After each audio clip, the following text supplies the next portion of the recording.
Welcome to the Baphomet Auction House. Come in, everyone. Make room for all. Come right inside.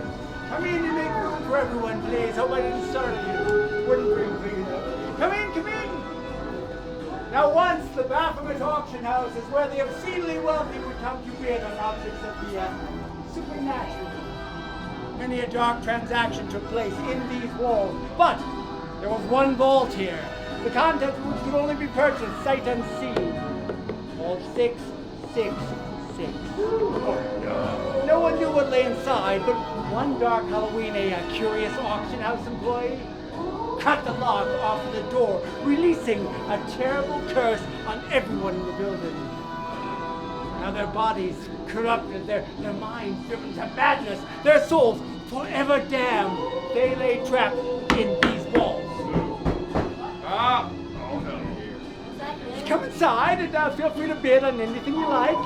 Just know the only price they'll now accept is your lives. Come right in.